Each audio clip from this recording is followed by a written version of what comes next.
Shalom Aleichem for Shabbat Chol Hamoed Sukkot. We are continuing Mishnah Yomi, chapter 7 of Bava Metzia, Mishnah Daled Hey today. Friendly reminder, we have a 3-day Yom Tov.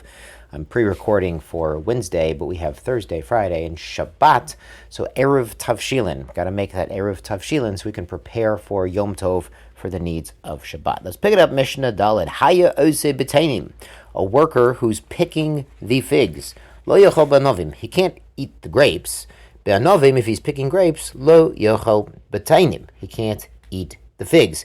Now, he explained, the pasuk says, when you come into the vineyard of your friend, you can eat grapes to satisfy your soul, but don't put them in your kli.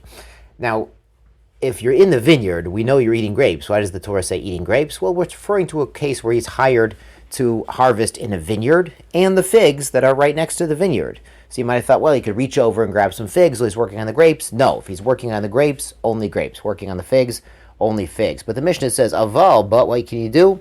Moneya et atzmo, you can hold yourself back. So you get to a row with better quality. Maybe the row he's picking now, it's not so gishmak. He'll go to the next row or go to the next, in the afternoon, he'll be picking figs. He'll save up his appetite until then and then eat more of what he really wants. The Mishnah adds, all of the entitlement to eat is only while he's actually working, not when he's on a break. He can't, wait until lunch break and then take a bunch of grapes with him to eat with his lunch. But because they're returning a lost object to the owners of the field and the vineyard, now really, they're not returning something lost, they're preventing a loss of valuable work time. The workers can eat while they're walking in between rows. They're not actually working, they're walking to the next work location, but we let them eat then, because if they're, eating grapes, one for me, one for the balabite, 2 for me, 3 for the balabite, if they're just interrupting work all the time to snack, which they're entitled to do so, then you are costing time to the employer. And also when they're returning from the gat to get another load of grapes to press in the gat, they can do so. Uvechamor, and a donkey loaded with produce, who's schlepping produce, kashahi poreket. Even during unloading, the donkey is still allowed to eat. The produce, some of the produce is still on its back. It's still considered the work time for the chamor. And of course, a person carrying a load on his shoulder, same thing. On to Mishnah Hey. Ochel poel kishut afilu b'dinner.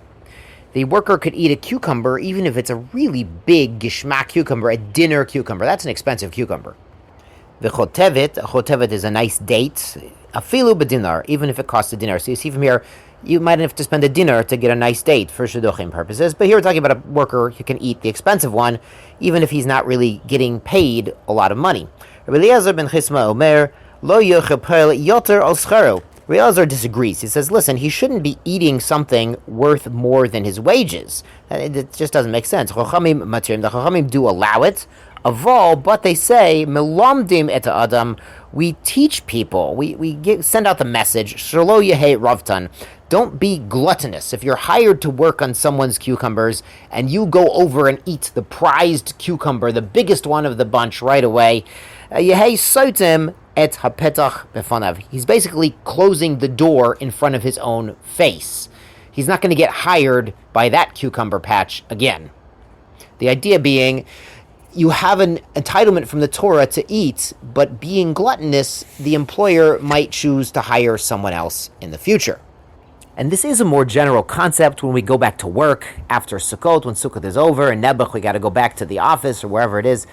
Really, people working in an office, there's a certain level that you can check your email, you can look at your phone, you can make personal calls. Sometimes some allow it on breaks, some allow it, anytime it's absolutely necessary. But don't overdo it. Don't take more for yourself than you're entitled to, than is normal. And really, it's best for us. We're learning Torah, we're learning Mishnah, we're trying to be the messengers of Hashem in this world. It's important for us to go above and beyond and be a model of proper behavior at the workplace, at the home, in any place. Yashar kochachem, tizkulu mitzvot, Shabbat shalom, Chag sameach.